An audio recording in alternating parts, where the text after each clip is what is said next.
क्या आप मुझे सुन पा रहे हैं? सर। Yes sir. हाँ उषा जी, आप सुन पा रही हैं मुझे?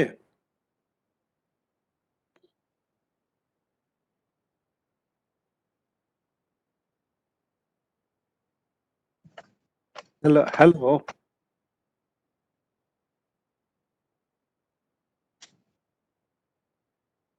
क्यों हो रहा है ऐसा?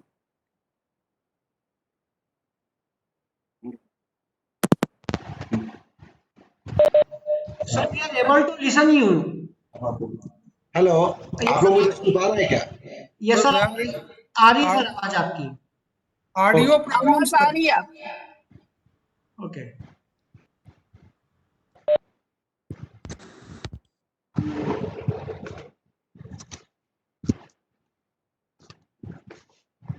So, good afternoon everybody. Good afternoon sir.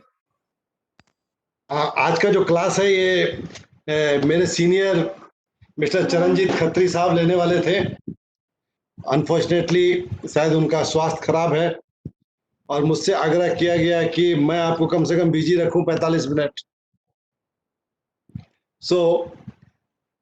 आज का जो हमारा सब्जेक्ट है ये बेसिकली ऑडिट से संबंधित है और आप सभी जानते हैं ये ऑडिट जो शब्द होता है ये साधारण लोगों को बहुत डराता है और कम से कम शिक्षक वर्गों को तो काफी डराता है।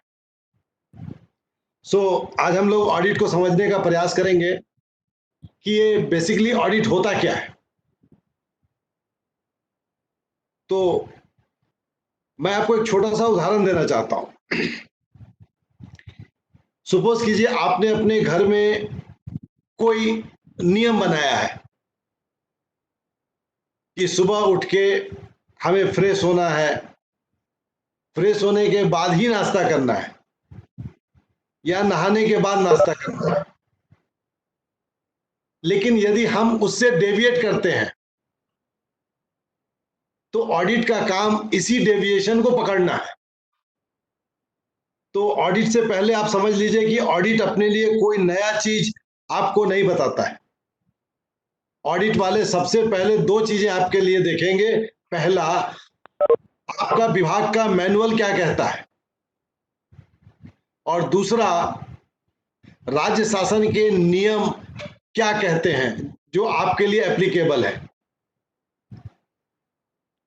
अगर आपने इसको फॉलो किया है या नहीं फॉलो किया है, यदि कोई डेविएशन हो रहा है तो यही ऑडिट का पॉइंट होता है। बस आप इसको समझ लीजिए कि हमने जो भी नियम बनाया है उन नियमों से यदि हम डेविएट करेंगे तो ऑडिट उस पर आपत्ति लेगी।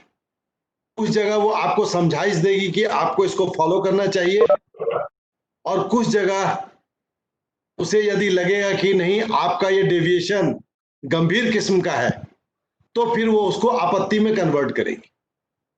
और ऑडिट की आपत्ति का मतलब होता है आपके वरिष्ठ जो भी आपके नियंत्रण करता है उसके ध्यान में इस विचलन को लाया जाए कि आपके अधीनस्थ ने इस नियम से विचलित होके ये किया है और इसीलिए ऑडिट पैरा बनते हैं।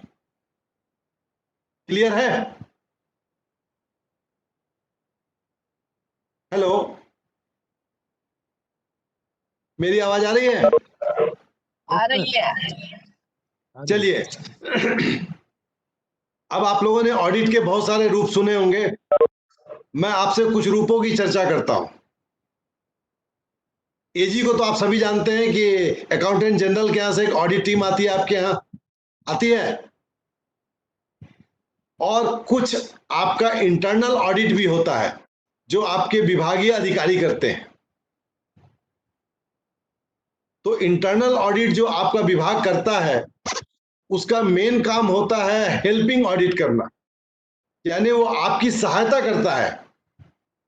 आपके डॉक्यूमेंट में यदि कोई कमी रह गई है, आपके प्रोसेस में यदि कोई कमी रह गई है, आपसे सैंक्शन लेने में यदि कोई कमी रह गई है, आपसे दस्तावेजीकरण में यदि कोई कमी रह गई है, तो आपका जो इंटरनल ऑडिट वाला होता है वो आपको सुधारने में मदद करता है। इसलिए इंटरनल ऑडिट को ऑलवेज हेल्पिंग ऑडिट कहा जाता है।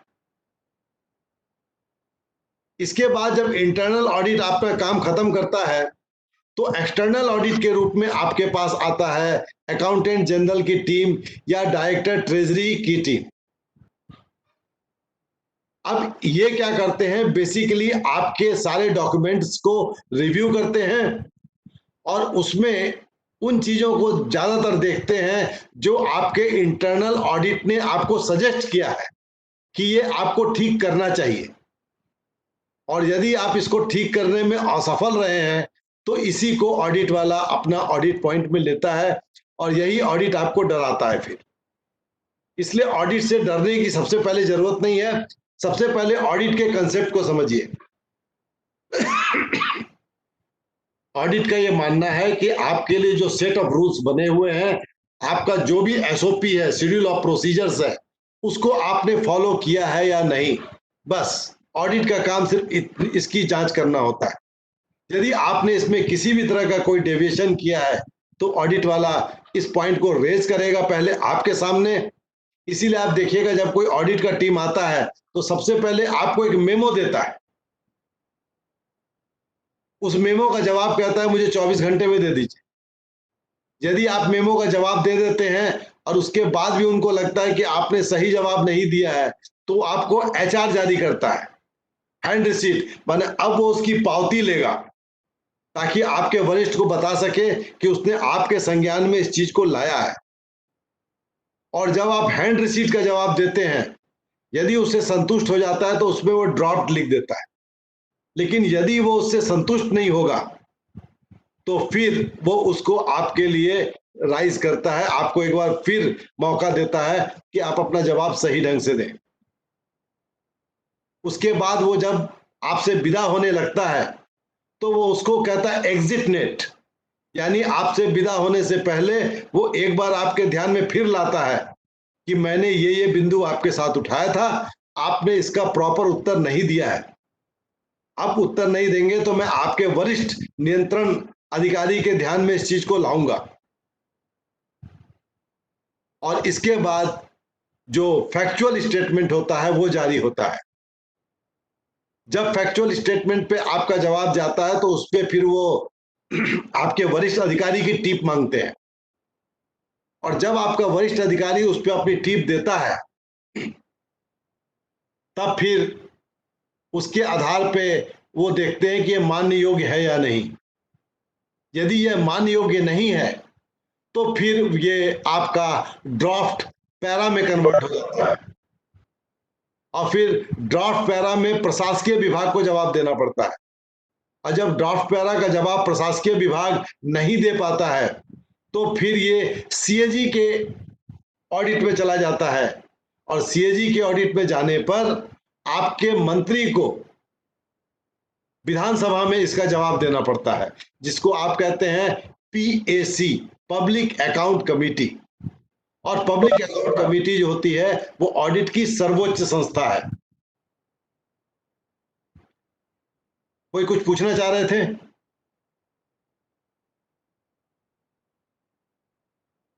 हेलो, आप में से कोई कुछ पूछना चाह रहे थे? कामता शंकर तिवारी जी, आप कुछ कहना चाह रहे हैं?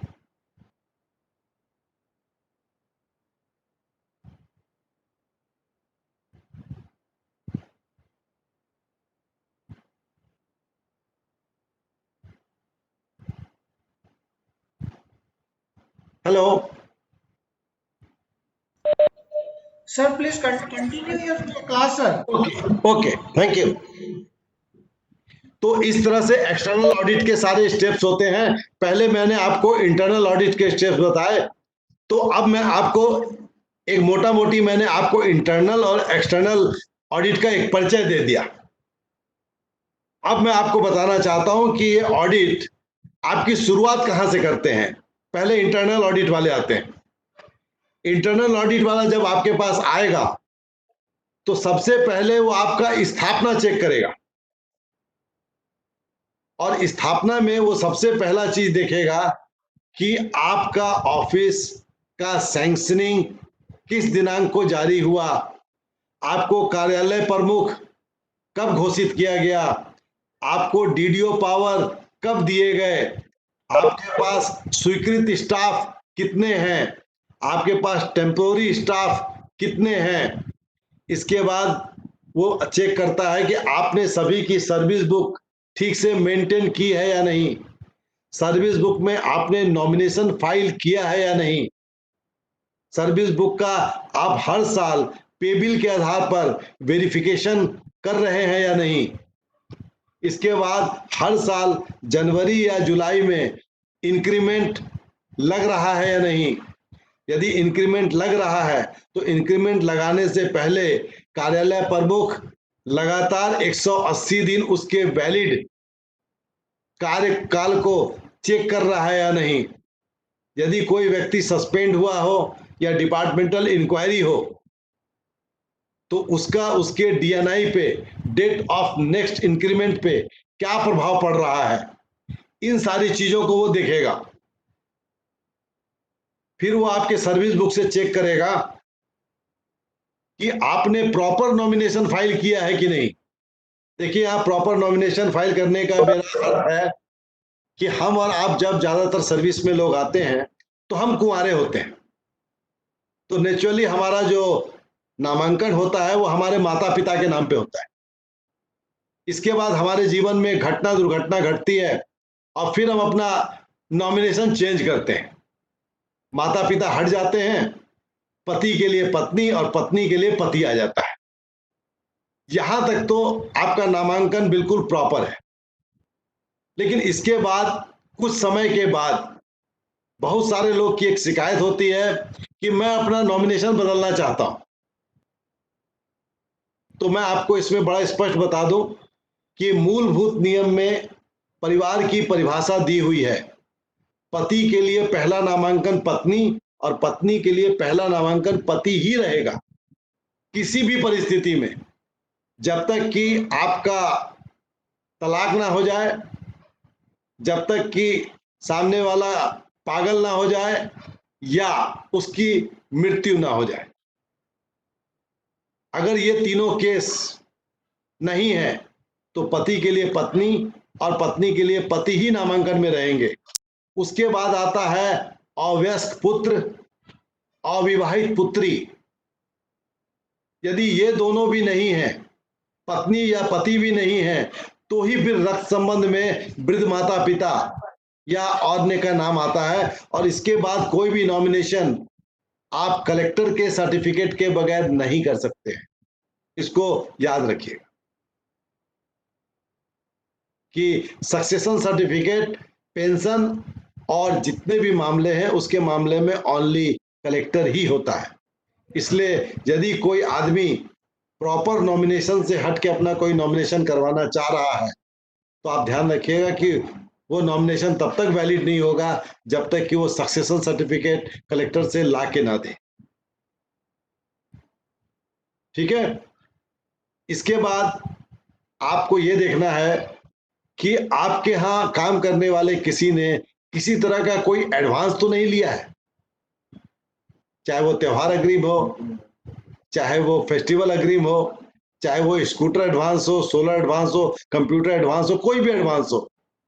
तो वो देखता है फिर कि इसकी प्रॉपर रिकवरी आपने की है कि नहीं।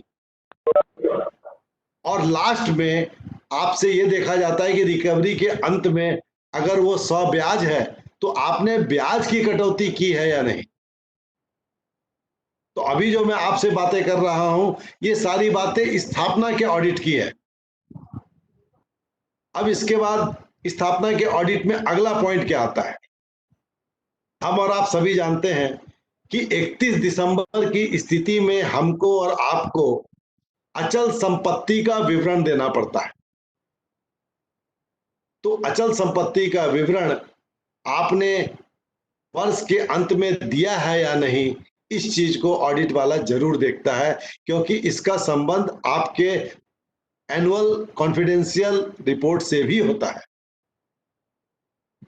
यानी कि आपको अपने सीआर के अंत में ये लिखना पड़ता है कि इनका अचल संपत्ति का विवरण प्राप्त हो गया है। यदि आपने अचल संपत्ति का विवरण नहीं दिया है तो आपका एसीआर मान्य नहीं होगा और भविष्य में कभी भी आपकी पदोन्नति या कर्मोन्नति का कोई अवसर आएगा तो आपको तब तक के लिए रोक दिया जाएगा जब तक कि आपका वो पूरा नहीं हो जाता।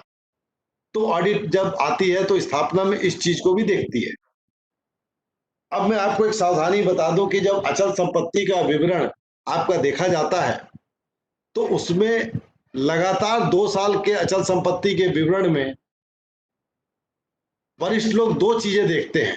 एक, आपके संपत्ति का मूल्य किस तरह से आपने आंका, तो वो किसी भी कीमत पे कोशिश कीजिएगा 10% से ज्यादा ना हो। और दूसरा, यदि आपकी परिसंपत्ति बढ़ी है तो क्या आपने उसकी सूचना आचरण नियमों के तहत दी है अथवा नहीं।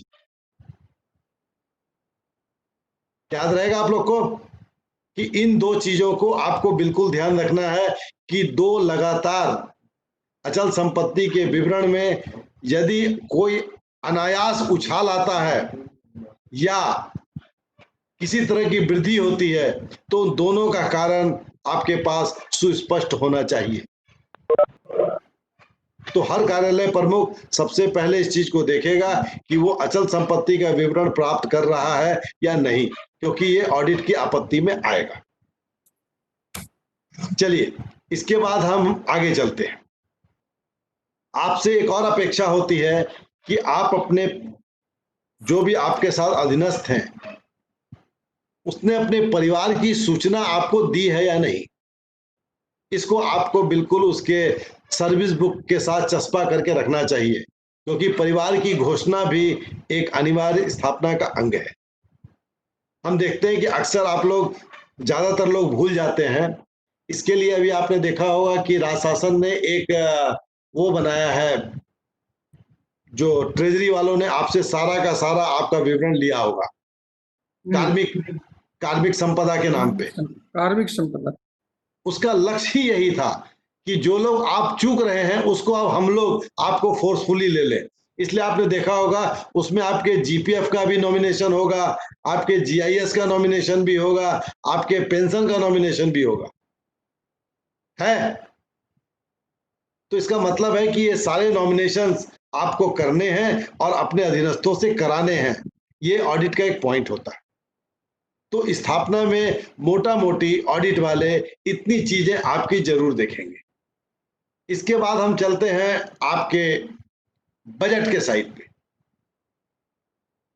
बजट के साइड में आपसे 2-3 चीजें देखी जाती है। पहला, कि आपका नियंत्रण अधिकारी आपसे अपेक्षा करता है कि हर महीना आप जो भी एक्सपेंडिचर करें उसको एक MAR भेजें, मंथली अकाउंट रिपोर्ट, या कभी कभी उसको कुछ डिपार्टमेंट में मंथली एक्सपेंडिचर रिपोर्ट भी कहा जाता है। तो आप ये सुनिश्चित करें कि आप हर महीने 7 तारीख के अंदर पिछले महीने का मंथली एक्सपेंडिचर रिपोर्ट भेज रहे हैं या नहीं। ठीक है जी सर। दूसरी चीज आप लोग देखिएगा कि आज जीएसटी और इनकम टैक्स का समय है, तो आप लोग जो टीडीएस काटते होंगे वो टीडीएस ट्रेजरी के माध्यम से चला जाता है, ये तो बहुत अच्छा है। लेकिन यदि आपने कहीं पे जीएसटी खुद काटा है तो उसको भी आप समय सीमा में जाके जमा करवा दें, ये सुनिश्चित कीजिएगा। वैसे आप लोगों के पास इसके चांसेस बहुत कम है, क्योंकि आपके बिल ट्रेजरी में जाते हैं और ट्रेजरी से ही आईटी और जीएसटी का टीडीएस कट जाता है। कि आप लोग में से कोई अलग से काटते भी हैं? मुझे नहीं लगता कि आप में से कोई काटता होगा। तो जो ट्रेजरी से ड्रॉल करते हैं उनका तो ट्रेजरी से कंसोलिडेटेड जमा हो जाता है। बस आपको एक चीज ध्यान रखना है कि 3 महीना में जो आप अपना एक क्वार्टरली रिटर्न फाइल करते हैं उसमें आप टीडीएस का ब्यौरा सही डाल के फाइल कर दिया करें, ताकि आपके सामने वाला जिसने भी टीडीएस कटवाया है उसको किसी भी तरह की कोई दिक्कत ना हो। तो जीएसटी और टीडीएस के मामले में बहुत सावधानी की जरूरत है, क्योंकि मैं आपको बता दूं कि जो टीडीएस है ये एक ऑफेंडेबल क्राइम है। माने आप इसमें ये कह के नहीं बच सकते कि मुझसे गलती हो गई। इसमें इंदौर में एक डीडीओ को जेल की सजा हो चुकी है। इसीलिए टीडीएस को थोड़ा गंभीरता से लीजिएगा। टीडीएस का कटौती हो चाहे टीडीएस के रिटर्न फाइल करने हो, आप लोग बिल्कुल नियत समय पे फाइल कर दिया कीजिए। बहुत रेयर में आपके ऊपर पेनाल्टी आती है या कोई सजा होती है, लेकिन यदि किसी ने आपको सजा दे दी तो आप उसको डिफेंड नहीं कर पाएंगे क्योंकि वो ऑफेंडेबल है। इसके बाद हम चलते हैं आपके बजट के तरफ। बजट आप मोटा मोटी देखेंगे तो आपके पास पहला हेड आता है सैलरी का, दूसरा आपके पास होगा मजदूरी का, तीसरा आपके पास टीएस के आते होंगे और चौथा आपके पास ऑफिस एक्सपेंडिचर आता होगा, और पांचवा यदि आप ट्रेनिंग कराते हैं तो उसके लिए आपके पास बजट आता होगा। सैलरी के बजट में आपको ज्यादा परेशानी इसलिए नहीं है क्योंकि सैलरी का बजट यदि कम और ज्यादा होता है तो भी ट्रेजरी वाले आपको मान्य करते हैं और वो आपका विभाग सप्लीमेंट्री लेके दे देता है। लेकिन मजदूरी वाले हेड में, यात्रा भत्ता में और ऑफिस एक्सपेंडिचर में, इसमें आपको बता दूं कि आपको एडिशनल अलॉटमेंट मिलने की संभावना बहुत कम होती है। इसीलिए इसमें जो खर्चा करना है आपको वो बहुत सावधानी से खर्चा करना है और कोशिश करना है कि कभी भी कोई लायबिलिटी इतनी क्रिएट ना कर ले जो अगले साल के बजट से भी पूरी ना हो पाए। इसका थोड़ा आपको ध्यान रखना है। जैसे आपका बिजली, पानी, इन सबों का जो खर्चा है उसके लिए आपको बजट बचा के रखना है, उसको दूसरी तरफ खर्चा नहीं करना है। जैसे पोस्ट एंड टेलीग्राफ का आपका कुछ टिकट का खर्चा होगा, उसको बचा के चलना है, क्योंकि ऑफिस एक्सपेंडिचर में जो खर्चा होता है वो गवर्नमेंट ज्यादातर उसमें एडिशनल अलॉटमेंट नहीं देती। तो पहला, ट्रेजरी का सिस्टम आपको कभी भी एक्सीड करने नहीं देगा, लेकिन उसके बावजूद आपको बहुत संभल के खर्चा करना है। होता क्या है कि हम में से अधिकांश लोग जब 12 जनवरी को वित्त विभाग का एक सर्कुलर निकलता है कि अब हम खरीदी पे प्रतिबंध लगाते हैं 15 तारीख से, तो 12 तारीख के शाम को सारे डीडीओ जागते हैं और अपने अकाउंटेंट को बुलाते हैं और पूछते हैं कि कितना अलॉटमेंट बचा है, पूरा खर्चा कर डालो, पर्दा खरीद लो, ये खरीद लो, वो खरीद लो। इसका मतलब है कि आपने बजट को प्रॉपरली खर्चा नहीं किया। इसलिए बजट को कोशिश कीजिए कि हर क्वार्टर में कम से कम 25% के आसपास आपकी बुकिंग आ जाए। तो क्या होता है कि ट्रेजरी में लास्ट के दिनों में लोड नहीं आता है, इसलिए ट्रेजरी के प्रतिबंध से आप बच पाएंगे। राइट, ये आपके बजट की कुछ समस्याएं हैं। अब जो समस्या आपको सबसे ज्यादा परेशान करती है वो है ऑफिस एक्सपेंडिचर का, क्योंकि ऑफिस एक्सपेंडिचर में आपको परचेज करना होता है। यहां मैं आपको बता दूं कि अलॉटमेंट अपने आप में अलग चीज है और परचेज का प्रोसेस अपने आप में अलग चीज है। दो चीजों को आपस में नहीं मिलाइएगा, बल्कि तीन चीजों को आपस में कभी नहीं मिलाइएगा। मान लीजिए आपके विभाग ने आपको एसी वाले मद में अलॉटमेंट दे दिया, तो इसका यह मतलब नहीं है कि आप एसी खरीद सकते हैं। अलॉटमेंट है आपके पास। अब आपको क्या देखना पड़ेगा कि एसी क्रय की शक्ति किसके पास है। इसके लिए आपको रेफर करना पड़ेगा बुक ऑफ फाइनेंशियल पावर। आप बुक ऑफ फाइनेंशियल पावर में जाएं और देखें कि एसी के लिए सक्षम प्राधिकारी कौन है, और फिर आप उससे प्रॉपर सैंक्शन लें। बजट आपके पास है। अब तीसरा काम होता है प्रक्रिया का, और ये सारी प्रक्रिया आपको स्टोर परचेज रूल जो उद्योग विभाग का नियम है उसके तहत उसका पूरी तरह पालन करते हुए ही आपको परचेज करना है। तो आप याद रखिएगा, अलॉटमेंट, सैंक्शन एंड प्रोसेस, ये तीन चीज है, इसको आप मिलाइएगा मत। अलॉटमेंट होने का यह मतलब नहीं है कि आप खरीद सकते हैं, और खरीदने का मतलब ये नहीं है कि आप प्रक्रिया का बिना पालन किए हुए खरीद सकते हैं। अगर आप इन तीनों चीजों को हमेशा ध्यान में रखेंगे तो कभी कोई ऑडिट आपत्ति आपके पास नहीं है। इसके बाद ऑडिट के हिसाब से आपको एक ऑडिट में एक चीज और होता है जो एक नया कंसेप्ट है जिसको हम लोग कहते हैं परफॉर्मेंस ऑडिट। परफॉर्मेंस ऑडिट का मतलब ये होता है कि यदि हम शिक्षा विभाग से जुड़े हुए हैं तो शिक्षा विभाग का मैंडेट क्या है। अगर शिक्षा विभाग का मैंडेट है कि 14 साल तक के बच्चों का 100% एनरोलमेंट होना या ड्रॉप आउट नहीं होना या क्वालिटी एजुकेशन, तो ये आपके विभाग का मैंडेट है और इसमें आपकी भूमिका निचले तबके पे एग्जीक्यूशन की है। तो आप जो एग्जीक्यूट करोगे वो स्टेट लेवल पे जब पिरामिड बन के ऊपर पहुंचेगा तो वहां से ओवरव्यू मिलने लगता है कि आपके विभाग ने अपना मैंडेट कितना कंप्लीट किया। और ये आप देखते होंगे कि अक्सर साक्षरता की दरें और जो 10 साल पे जनगणना होता है उसमें शिक्षा फोकस में आ जाता है कि लिटरेसी रेट क्या है, ड्रॉप आउट रेट क्या है, एनरोलमेंट रेट क्या है। इसके लिए आपने देखा होगा सब शिक्षा अभियान हो चाहे माध्यमिक शिक्षा अभियान हो, इन सभी में कुछ पैरामीटर्स बना के आपको दिए गए हैं। ये बेसिकली आपका परफॉर्मेंस ऑडिट का पॉइंट्स है जो आपके परफॉर्मेंस को इवेल्युएट करता है। ये टोटली विभागीय मसला है, लेकिन आजकल इसको भी ऑडिट से जोड़ के देखा जाता है क्योंकि पूरे विश्व में एक फंडा चल रहा है आजकल, वैल्यू फॉर मनी। माने यदि हम पैसा खर्चा कर रहे हैं तो क्यों कर रहे हैं, और यदि क्यों कर रहे हैं तो उसका रिजल्ट क्या आना चाहिए। अगर ये नहीं आ रहा है तो आप समझ लीजिए कि आप उस पैरामीटर में कहीं ना कहीं जाके फंसे। तो आप अपनी ओर से जो अच्छा है वो आप करते ही हैं। आपका एक कम्युनिटी जो क्यूमुलेटिव होता है, ये परफॉर्मेंस आपके परफॉर्मेंस ऑडिट के परव्यू में आता है। जहां तक आप इंडिविजुअल डीडीओज या हेड ऑफ ऑफिस के रूप में देख रहे हैं, जो मैंने आपको स्थापना के संबंध में बताया या जो मैंने आपको बजट के संबंध में बताया या जो मैंने आपको परचेज रूल्स के बारे में बताया, बस आप यदि इसको ठीक से फोकस करेंगे तो मैं समझता हूं आपकी आपत्तियां न्यूनतम से न्यूनतम आएगी। इससे ज्यादा आपत्ति आपको नहीं आएगा। लेकिन मैं चाहूंगा कि आप में से कुछ लोग बीच बीच में मुझसे पूछते भी रहें कि आपको ऑडिट में किस तरह की समस्या आई, सो दैट कि मैं आपकी सहायता कर पाऊं।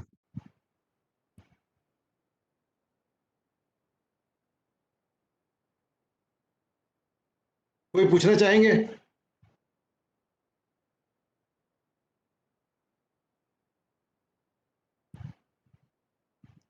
देवांगन जी कुछ पूछना चाहेंगे आप?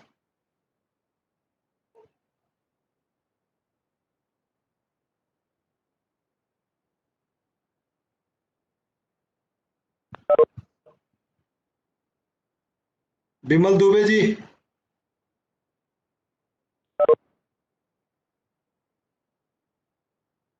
कोई क्वेश्चन? देखिए आप सभी प्रिंसिपल्स हैं, मैं जानता हूं कि पढ़ना आपकी फितरत नहीं है, पढ़ाना आपकी फितरत है। तो सुनने में आपको बड़ा बोझिल सा लग रहा होगा क्योंकि आप सुनाने के आदी हैं। लेकिन नहीं सर, बहुत अच्छा लग रहा है सर, आपका एकदम रियल प्रोसेस में आप बता रहे हैं। बाकी ऑडिट वगैरह हम लोग करवाते रहते हैं सर, हमारे RMSA प्रोजेक्ट में जो पैसे मिलते हैं और नियम पूर्वक ही करवाते हैं सर। और कोटेशंस वगैरह हम लोग इनवाइट करते हैं। 5,000 के ऊपर की खरीदी पर 3 कोटेशन बना के उसका तुलनात्मक स्टेटमेंट बनाते हैं और सभी फॉर्म्स का स्पेसिफिकेशन के अनुसार तुलनात्मक स्टेटमेंट बनाते हैं। और छोटी छोटी बातें तो करते हैं सर, बड़ी खरीदी तो स्कूल एजुकेशन में अभी तक हम लोग नहीं करे हैं। जैसे ओपन टेंडर निकालना कोटेशंस के माध्यम से करते हैं। और EMD अर्नेस्ट मनी डिपॉजिट जैसा कभी ऐसी नौबत आई नहीं है बड़ी खरीदी के लिए। तो आपकी बातें बहुत अच्छी लग रही है सर। बड़े पैमाने पे जब खरीदेंगे तो EMD 2% वगैरह और फोरफिट 3%। अच्छा अब 3% हो गया, पहले में की थी 2% पे। जी सर, तो अच्छा लग रहा है सर, सुन रहे हैं, अच्छा लग रहा है सर, आप बताते जाइए, सब सुन रहे हैं। जी सर, थैंक यू सर। चलिए ओके। तो यदि आपके यहाँ कोई विशेष ऑडिट के पॉइंट नहीं आए हैं तो ये अच्छा बात है, लेकिन इससे भी अच्छी बात यह है कि मैं आपको इसलिए बता रहा हूं क्योंकि आप ही लोग को तो ऊपर जाके फिर संचालनालय भी संभालना है और आपका मंत्रालय भी संभालना है। तो अभी से आपको ग्रूम करने की जरूरत है, सो दैट कि छोटी खरीदी से बड़ी खरीदी की ओर आप जाएं। वैसे अमूमन स्टेट गवर्नमेंट में आपने देखा होगा कि 1 लाख से ऊपर यदि कोई परचेज होता है तो हमको टेंडर पे जाना पड़ता है। तो उस टेंडर पे जाने के बहुत स्टोर परचेज रूल को यदि आप बारीकी से पढ़ेंगे तो देखेंगे कि ज्यादातर सामान जो है वो नॉमिनेशन बेस पर है। जैसे कि आपको यदि कपड़ा खरीदना है तो आप ग्रामोद्योग से ले लें, हैंडलूम से ले लें। यदि आपको कुछ सोवेनियर लेना है तो वो भी संजीवनी से आप ले सकते हैं। यदि आपको ये कपड़ा के लिए तो ये हो गया। अगर आपको 140 आइटम जो CSIDC के पास रजिस्टर्ड है वो खरीदना हो तो आप सीधा CSIDC को ऑर्डर प्लेस कर दें। इन सब चीजों से हटने के बाद यदि आपको कभी कोई जरूरत पड़ती है तब आपको टेंडर करना पड़ता है। और अब तो जेम भी आपके लिए ऑन है, जेम में भी जाके आप टेंडर कर सकते हैं। आपका भंडार क्रय नियम आपको 3% कम से कम EMD लेने की सलाह देता है। लेकिन यदि आप CBC के गाइडलाइन में जाएंगे, सेंट्रल बिजनेस कमीशन का, तो वो कहता है कि 5% से ज्यादा नहीं होना चाहिए। यानी कि 3% से कम नहीं और 5% से ज्यादा नहीं। एक चीज आपको और बता दूं कि जब आप लोग कभी टेंडर बनाएंगे तो 2-3 चीजों को ध्यान में रखिएगा। पहला तो EMD जो आपने ध्यान में ले लिया उसको FDR के रूप में आप ले लीजिएगा ताकि वापस करने में सुविधा हो। दूसरा चीज, कभी भी अनुभव मांगेंगे तो अनुभव 80% से ज्यादा अनुभव नहीं मांगना चाहिए। यदि आप 100 रुपए का सामान खरीदने जा रहे हैं तो उस आदमी के पास 80 रुपया का अनुभव होना चाहिए, 1 या 40-40 रुपया का 2। तो 80% से ज्यादा अनुभव सामान्य रूप से सही नहीं माना जाता। तीसरा चीज आप हमेशा देखिएगा कि उस आदमी को उस काम का अनुभव होना चाहिए।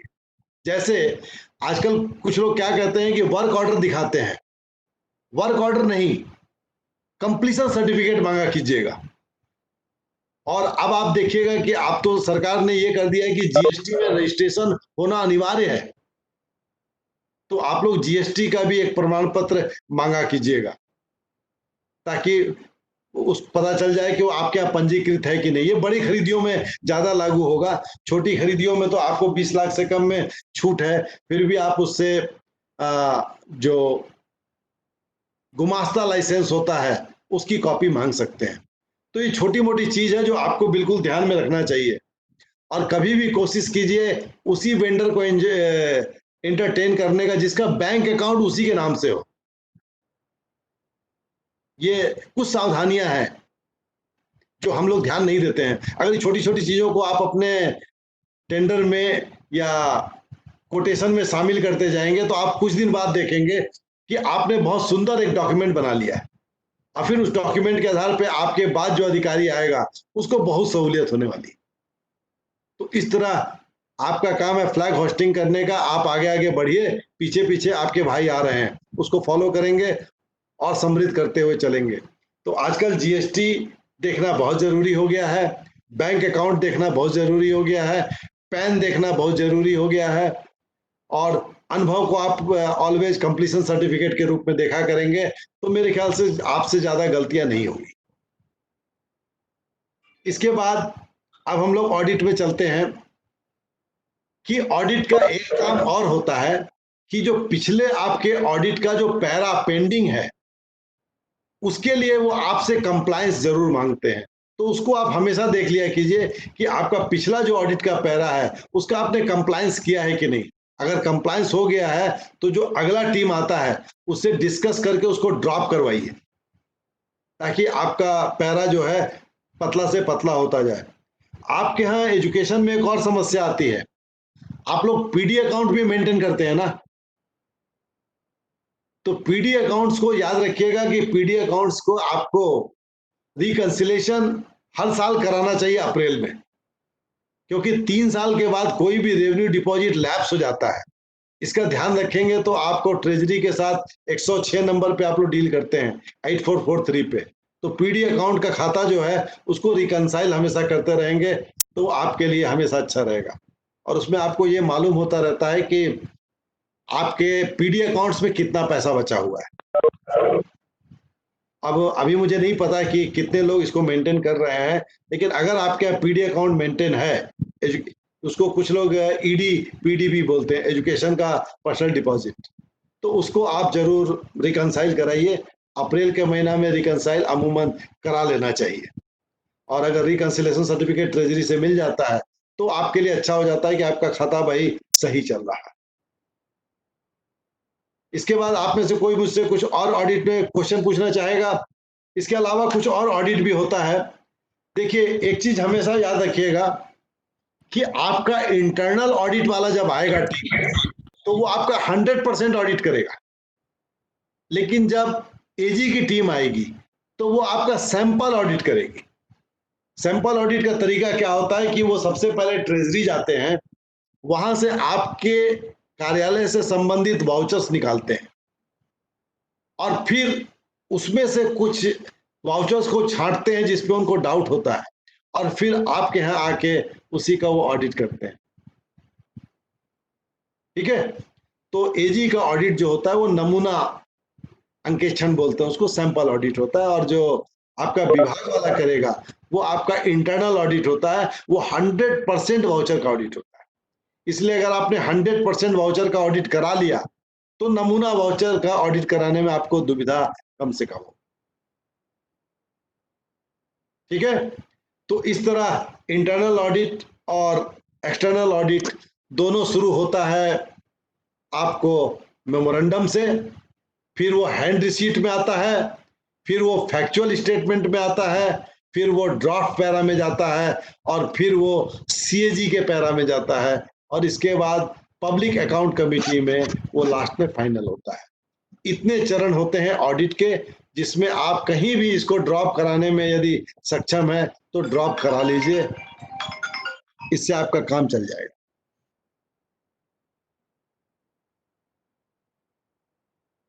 चलिए, और कोई क्वेश्चन है? इसके बाद अगर आप में से कोई कंपनी अकाउंट्स का, यदि कोई आपके यहाँ संस्था खुली हुई है कोऑपरेटिव वाली, या आपके यहाँ कोई फर्म सोसाइटी का भी खाता चल रहा है, तो उसके ऑडिट के अलग रूल्स हैं। उसमें आपको क्या करना पड़ता है कि साल में एक बार अपने यहाँ का जो बोर्ड होता है उसको बुलाना पड़ता है, और जो भी ऑडिट करने वाला ऑडिट करता है उसके सामने रख के उसका जवाब देना पड़ता है, और उस जवाब को कोऑपरेटिव में या फर्म एंड सोसाइटी में जमा कराना पड़ता है एनुअल रिपोर्ट के साथ। शायद आप में से किसी के यहाँ नहीं होगा, लेकिन कुछ कुछ जगह समितियां चलाती हैं, तो समितियों का अंकेक्षण भी होता है फर्म एंड सोसाइटी द्वारा, कोऑपरेटिव द्वारा, उसको एक देख लीजिएगा। यदि आप में से कोई कॉरपोरेशन में चले जाते हैं, जैसे मेरे ख्याल से टेक्स्ट बुक कॉरपोरेशन में चले जाते हैं आप लोग, वहां पे आप पे कंपनी एक्ट 2013 लगेगा, और उसमें आपका एक स्टेटरी ऑडिट होगा, और वो स्टेटरी ऑडिट हाँ, एक ट्रांजैक्शन ऑडिट होगा। हाँ, ये जो सर, हाँ बोलिए। ये जो स्कूल खुले हैं, स्कूल वो सोसाइटी के अंदर रन करेंगे। अच्छा, और उस समय पे किस प्रकार से ऑडिट कराना होगा, थोड़ा सा बताएंगे? हाँ, ठीक, यही मैं आपको भी बता रहा था कि आपके स्कूलों में कुछ जगह समितियां भी हैं, तो समितियां जो होती हैं दो जगह से बनती हैं, इसको याद रखिए। एक होता है फर्म एंड सोसाइटी से, और एक होता है कोऑपरेटिव से। आप पहले सबसे पहले देखिए कि आपकी समिति का पंजीयन कहाँ से हुआ है।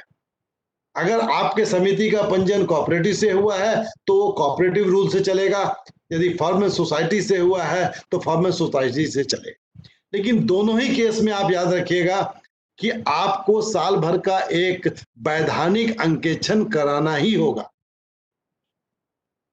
वैधानिक अंकेक्षण जो होगा उसमें जितने भी पॉइंट्स आएंगे उन पॉइंट का आपको एक रिप्लाई बनाना पड़ेगा, और उस रिप्लाई को ना सिर्फ आप अपने ऑडिटर को देंगे, उस पे ऑडिटर का कमेंट आता है कि मैं इससे सहमत हूं, इससे असहमत हूं, जो भी है वो जो भी देगा, उसके बाद आप उसको लेके फिर जाएंगे आपका जो एपेक्स बॉडी है, जो बोर्ड होगा समिति का, जो उसमें एक वार्षिक सभा होती है, उस वार्षिक सभा में आप उसको रखवा के अप्रूव करवा लीजिए कि भाई ये ऑडिट ने पैरा लिया है, हमने ये जवाब दिया है। उसके लास्ट में लिखाता है कि समिति का जो भी बॉडी होगा वो सारे आपत्तियों से अवगत हुआ और मैनेजमेंट के रिप्लाई से संतुष्ट है। तो इसका मतलब है कि अब आप उसको उठाएंगे और कोऑपरेटिव या फर्म एंड सोसाइटी जहां भी आपका रजिस्ट्रेशन हुआ है वहां आप उसको सबमिट करेंगे एनुअल रिपोर्ट के साथ, तो आपका कोई भी ऑडिट पैरा नहीं बनेगा।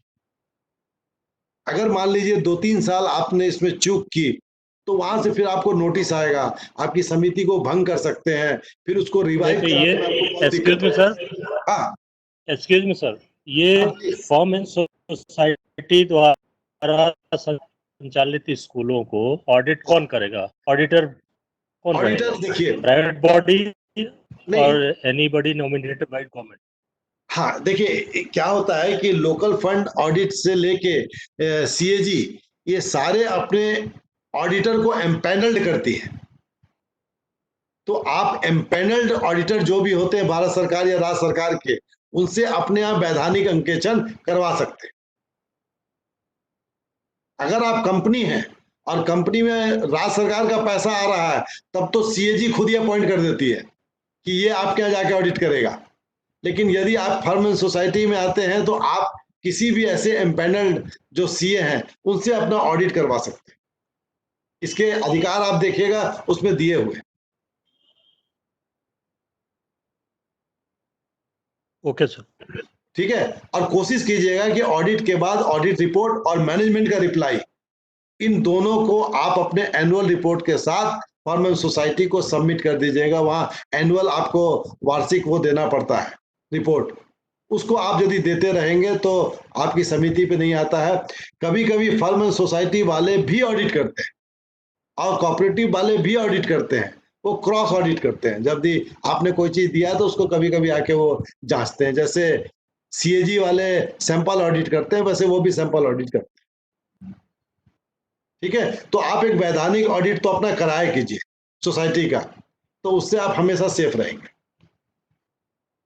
देखिए ऑडिट से डरना नहीं चाहिए, ऑडिट से हमारी कमियां पता चल जाती है, और यदि हमने कोई काम ऐसा नहीं किया है जो इंटेंशनली था तो किसी भी ऑडिट में आप पे कभी कोई बाधा नहीं आएगी, हर एक ऑडिट का जवाब बन जाएगा।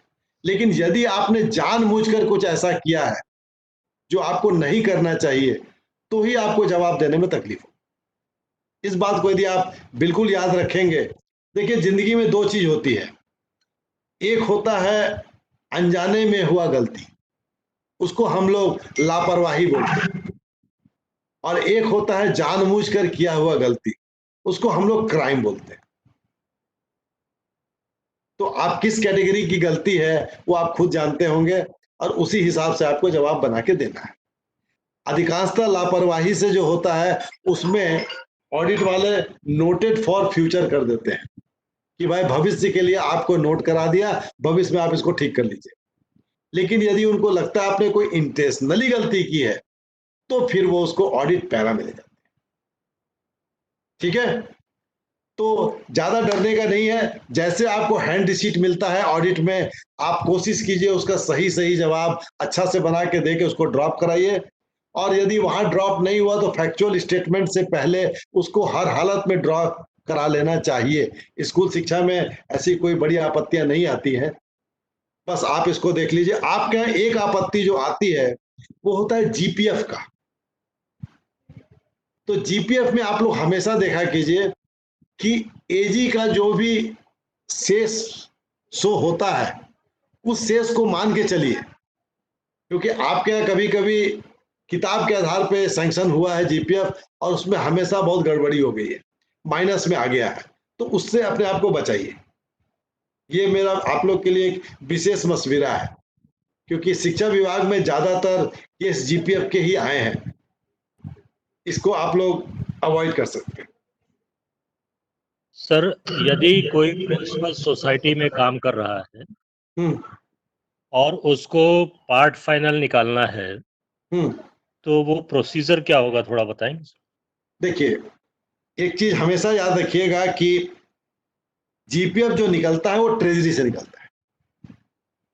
तो इसका मतलब है कि ट्रेजरी में जो ट्रांजैक्शंस कर रहा है वही आपके जीपीएफ को निकाल पाएगा। आप लोग जब समिति में जाते हैं तो आपकी सर्विस बुक कहाँ जाती है?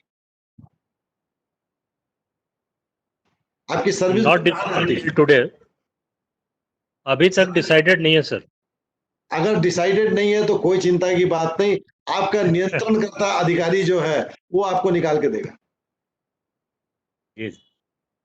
जैसे मैं डेपुटेशंस पे ज्यादातर रहता हूं, तो डेपुटेशंस पे हमारे यहाँ ये नियम है कि यदि मैं डेपुटेशन पे जाऊंगा तो मेरी सर्विस बुक जो है ज्वाइंट डायरेक्टर ट्रेजरीज के पास रहेगी, जो संभाग में होता है। अब चाहे मैं कहीं भी रहूं, लेकिन ज्वाइंट डायरेक्टर ट्रेजरी ही मेरी सर्विस बुक को मेंटेन करता है। इसलिए यदि मुझे जीपीएफ निकालना होता है तो मेरा एप्लीकेशन यदि मैं कहीं से भी सैंक्शन कराऊं, लेकिन उसको मैं ज्वाइंट डायरेक्टर ऑफिस भेजूंगा और वहां से फिर वो ड्रॉ करा के मेरे को देगा।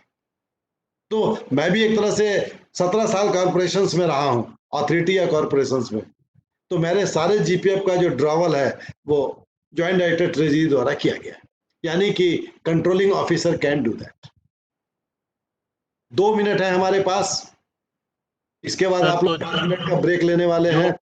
सर पूछिए, जो पेमेंट ड्रॉ पूछिए। करेंगे, हाँ, जो पेमेंट ड्रॉ करेंगे उसमें जीपीएफ और जीआईएस किस प्रकार से डिवाइड करके ट्रेजरी को हम भेजेंगे जिससे देखिए। हमारे अकाउंट में जाए? बिल्कुल बिल्कुल, अच्छा क्वेश्चन आपने पूछा, बहुत अच्छा क्वेश्चन। देखिए, जीपीएफ, जीआईएस या एफबीएफ, ये 2 चीजें हुई। तीसरी चीज होती है, यदि कोई सरकारी आवास आवंटित है तो उसका पैसा, यदि आपको कोई शासकीय वाहन आवंटित है तो उसका पैसा। ये 4 पैसे ऐसे होते हैं जो कटते हैं हम लोग से डेपुटेशन में। तो जीपीएफ का जो हमारा होता है वो चालान के रूप में हम जमा करते हैं, और चालान के रूप में जब आप जमा करते हो तो आपका चेक करना चाहिए कि जीपीएफ अकाउंट नंबर आपका सही है या नहीं। और उसके बाद जब चालान पड़ जाता है तो उसकी एक कॉपी आपको अपने पास रखना चाहिए, और जहां भी आप पिछली बार रहे हैं इस यहाँ समिति में आने से पहले, उससे आप अपना जीपीएफ का वेरिफिकेशन करवा सकते हैं उस चालान के आधार पे, क्योंकि आपका सारा कॉरेस्पॉन्डेंस एजी वाले आपके पिछले कार्यालय में ही करेंगे तब तक जब तक कि आप गवर्नमेंट कार्यालय में नहीं आ जाते। तो इसको याद रखिएगा, और जीआईएस की कॉपी आप अपने पास रखिएगा, क्योंकि जब आप रिटायर होने लगते हैं तो उस समय जीपीएफ और जीआईएस पूरा कटा है कि नहीं, इसका एक प्रमाण पत्र लोग मांगते हैं। तो उस समय आप उस चालान की कॉपी उसको दिखला सकते हैं कि ये रहा मेरा सारा चालान जो मेरा कटा है। और जीपीएफ भी पासबुक में एंट्री कराने में आपको सुविधा देता है, लेकिन वो चालान से ही पड़ता है। समिति चूंकि ट्रेजरी से ट्रांजैक्शन नहीं करती है, इसलिए वो आपका पैसा जो है वो चेक के माध्यम से स्टेट बैंक में यानी कि ट्रेजरी में जमा होगा और उसकी एक कॉपी आपको मिलेगी। चालान से पटाना पड़ेगा सर, चेक के चालान से ही, मैं 17 सालों से चालान से ही पटाया, तो उसे वो कार्यालय पटाता है, आपको चिंता नहीं करनी। नहीं, हमारा रहेगा तो हमें तो चिंता रहनी चाहिए सर। नहीं, चिंता इसलिए रहेगी आपको क्योंकि जिस समय आपका पेविल पास होगा तो वो आपको नेट का पेमेंट कर देंगे, तो बाय ट्रांसफर जितना एंट्री उसने किया है उसका तो उसको भी चालान तो बनाना ही पड़ेगा ना। तो भाई इसको आपको विजिल होके देखना है, ज्यादा चिंता की जरूरत। हाँ, कार्यालय अपना जीपीएफ अकाउंट नंबर जरूर देख लीजिएगा, क्योंकि 17 साल में मेरा अनुभव है कि मैं विनोद कुमार लाल से विनोद कुमार पाल हो गया हूँ एजी में। तो अभी सप्ताह भर से मैं लगा हुआ हूँ एजी में पाल से फिर लाल बनने में, क्योंकि फिर वो मुझे कहीं बाल बना दिए तो लाल बाल पाल में मैं ना चला जाऊं। तो ये थोड़ा सा best wishes very soon sir. चलिए, थैंक यू। फिर हम 5 मिनट बाद आपसे मिलेंगे। टेक टी और sir take rest. Thank you.